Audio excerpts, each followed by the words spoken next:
Hi అండి. అందరూ ఎలా ఉన్నారో, ఏం చేస్తున్నారు? అందరూ బాగుండాలి, అందులో మేము ఉండాలని మనస్ఫూర్తిగా భగవంతుని కోరుకుంటూ వెల్కమ్ బ్యాక్ టు మా ఛానల్ రామా గంగ. ఎర్ర గోధుమతో బెల్లం వేసి పాలు వేసి ప్రసాదం చేస్తున్నాను. అందరూ చేస్తారనుకోండి, నా స్టైల్లో నేను చేస్తున్నాను.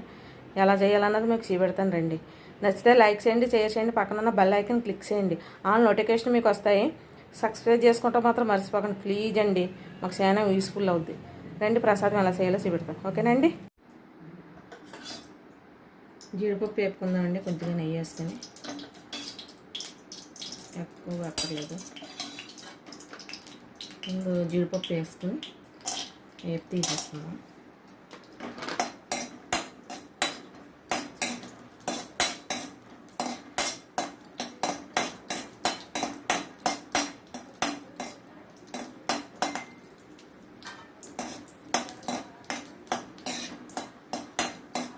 కొంచెం ఇలా వేపేసుకొని ఎరగాను. మీరు ఎలా చేస్తారన్నది ఎర్రనొక్క ప్రసాదం ఒకసారి కామెంట్లో చెప్పండి. ఇంకప్పుడు తీసుకుంటున్నానండి. ఇప్పుడు కొంచెం దోరగా వేపుకుందాం. ఇలాగలో 4 కప్పులు వేడి నీళ్ళు, ఈ కప్పుతో 4 కప్పులు వాటర్ వేసుకొని కాసుకు పెట్టుకుందామండి. ఇవి మరిగాక ఇవన్నీ మిక్సీ పెడతాం. ఓకేనండి. నేను దోరగా వేపుకున్నాయి. ఒక 5 నిమిషాలు ఇలా వేపేసాక నెయ్యిలో వాటర్ మనం మరిగించుకున్నాం కదా, తక్కువ పోసుకుంటున్నాం.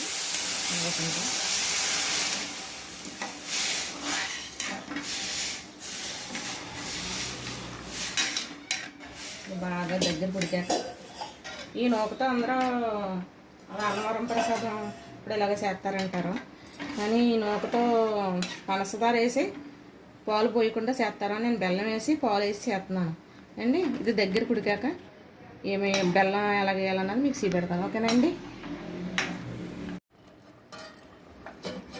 10 నిమిషాలు అయిపోయింది. ఇలా ఉడుకుందో చూస్తాం. దగ్గర ఉడుకుతుంది.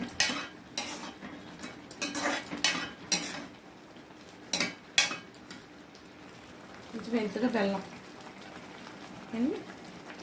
ఈ బెల్లం వేసేసి దగ్గర పడ్డాక అప్పుడు పాలు వస్తాను. పాలు ఎలా పోస్తాను అన్నది మీరు మీ ఇంటికాడ ఎలా చేస్తారన్నది నాకు కామెంట్లో చెప్పండి.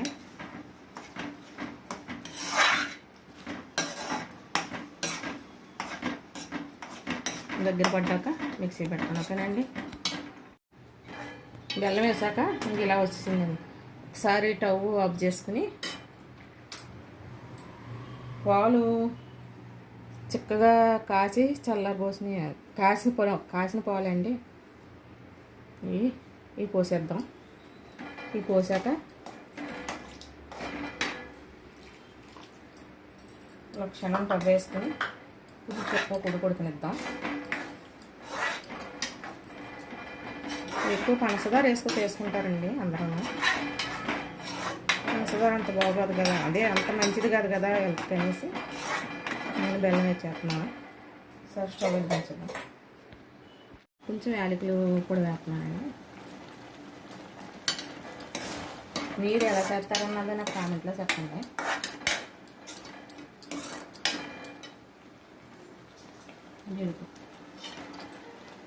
కావాలితే కొంచెం నెయ్యి కూడా వేసుకుంటాం.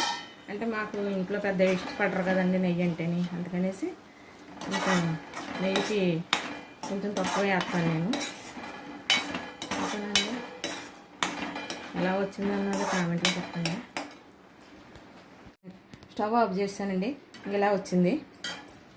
ఈ కప్పుతో కప్పు గోధుమ నూక, ఎర్ర గోధుమ నూక, 4 కప్పులు వాటరు, కాసి చల్లార్చిన పాలు ఒక కప్పు బెల్లం అండి, కొత్త జీడిపప్పు. ఎలా వచ్చిందన్నదే మీరు కామెంట్లో చెప్పండి. మీరు ఎలా చేస్తారన్నది కూడా నాకు కామెంట్లో చెప్పండి. గిన్నెకి ఇదిగోనండి ఇలా వచ్చింది ప్రసాదం. మీరు ఎలా చేస్తారన్నది నాకు కామెంట్లో చెప్పండి. నచ్చితే లైక్ చేయండి, షేర్ చేయండి, పక్కన ఉన్న బెల్ ఐకాన్ క్లిక్ చేయండి. ఆల్ నోటిఫికేషన్ మీకు వస్తాయి.